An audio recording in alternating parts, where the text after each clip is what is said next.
రాష్ట్ర వ్యాప్తంగా తీవ్ర సంచలనం సృష్టించిన కాకినాడ పంచాయతీరాజ్ ఏఈ నూకరాజు కుటుంబం సామూహిక ఆత్మహత్యల కేసులో ఊహించని మలుపు తిరిగింది. 5 రోజులుగా పోలీసులు కళ్లుగప్పి తిరుగుతున్న rifle shooting coach Sheikh Sadiq Khan ను ప్రత్యేక బృందాలు ఢిల్లీలో అదుపులోకి తీసుకున్నాయి. కాకినాడ పంచాయతీరాజ్ ఏఈ నూకరాజు ఆయన కుటుంబం గోదావరి నదిలో దూకి ఆత్మహత్య చేసుకున్న దారుణ ఘటన తెలుగు రాష్ట్రాల్లో తీవ్ర దిగ్భ్రాంతిని కలిగించింది. ఈ కుటుంబం చావుకు కారణమైన rifle shooting coach Sheikh Sadiq Khan పరారులో ఉండటంతో పోలీసులు అతడి కోసం తీవ్రంగా గాలించారు. 10 మంది ఎస్ఐలు 40 మంది పోలీసులతో కూడిన ప్రత్యేక బృందాలు రంగంలోకి దిగాయి. నిందితుడి కదలికలపై నిఘా ఉంచిన పోలీసులు పక్కా సమాచారంతో ఢిల్లీలో నిర్వహించిన తనిఖీల్లో సాదిక్ ఖాన్ ను అదుపులోకి తీసుకున్నారు. ఇవాళ లేదా రేపు అతన్ని కాకినాడకు తీసుకొచ్చి విచారించే అవకాశం ఉంది.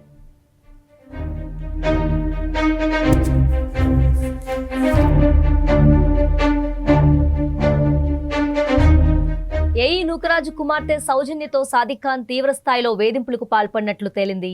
ఆమెకు సంబంధించిన వ్యక్తిగత సమాచారం, ప్రైవేట్ ఫోటోలను ఆసరాగా చేసుకొని బెదిరింపులకు దిగాడు. ఆ తర్వాత ఇస్లాం మతంలోకి మారాలని తీవ్రంగా ఒత్తిడి చేసినట్లు సౌజన్య రాసిన లేఖ ఆధారంగా వెల్లడైంది.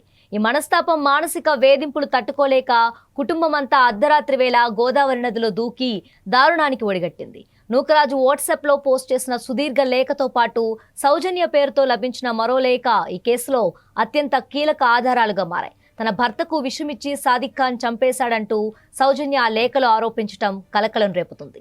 నూకరాజు అల్లుడు జగదీశ్వర్ రెడ్డి మృతికి సాదిక్ ఖాన్ కు ఏమైనా సంబంధం ఉందా అనే కోణంలో రాజమహేంద్రవరం 2వ పట్టణ సర్పవరం పోలీస్ స్టేషన్లో కేసులు నమోదయ్యాయి.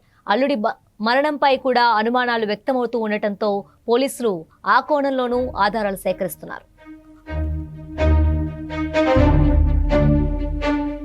ఈ దారుణ ఘటనకు సంబంధించి స్థానికులు, బాధిత కుటుంబ బంధువులు తీవ్ర ఆగ్రహం వ్యక్తం చేస్తున్నారు. నిందితుడు సాదిక్ ఖాన్ ను కాకినాడకు తీసుకొచ్చి తర్వాత పూర్తి స్థాయి విచారణ చేపట్టి అతడి క్రూరత్వానికి సంబంధించిన అన్ని విషయాలను బయట పెడతామని అధికారులు తెలిపారు. ఒకే కుటుంబానికి చెందిన 6 ప్రాణాలు కోల్పోవడంతో ఈ కేసును పోలీసులు అత్యంత సవాలుగా తీసుకొని అన్ని కోణాల్లో దర్యాప్తు వేగవంతం చేశారు.